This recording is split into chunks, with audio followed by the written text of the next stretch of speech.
Now the credit crunch is threatening to cramp the lifestyle of the city's most obnoxious, and that's saying something, investment banker Greg Who.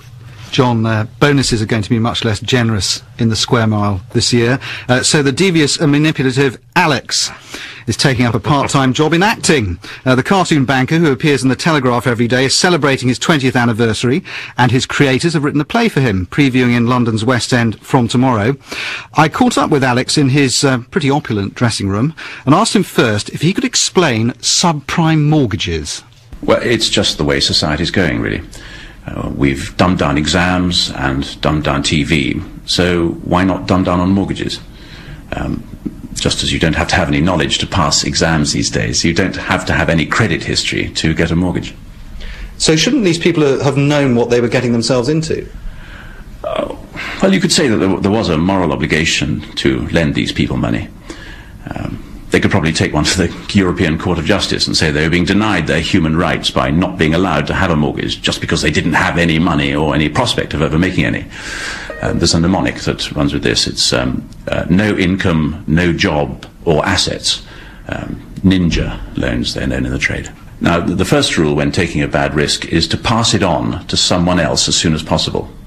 And the problem was, who would be stupid enough to buy these debts that were unlikely ever to be repaid? Which is a tricky one.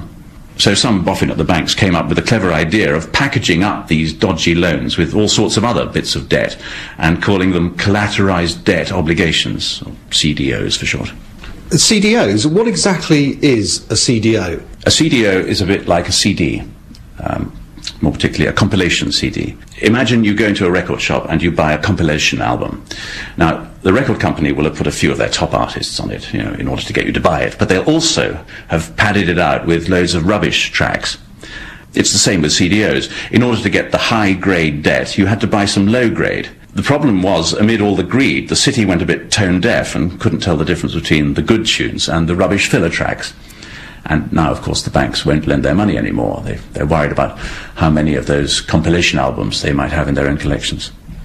It's what they're calling the credit crunch. Oh, that's the way it always is. The banks will lend you an umbrella as long as it's not actually raining, you see.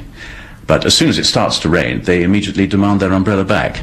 And it's raining now, and we're all getting wet. No one cares about some poor people in America not being able to get their tiny mortgages to buy their trailers anymore. The real problem is that rich people can't borrow money either, and that's really hurting the city. What about the hedge funds? Well, the hedge funds had this very clever business model which said that the market's going up, so borrow a load of money and buy everything you can.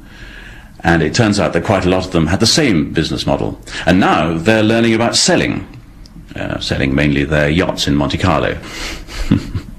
So do you think the banks are going to be making some cutbacks then? Oh, I think expense accounts inevitably will have to be reined in. The box at the Royal Opera House, I think it's going to be rather off limits. And the trend is that we're going to have to find somewhere cheaper to entertain our clients. And on that subject, I hear that there's this rather good play at a theatre round the corner from Leicester Square.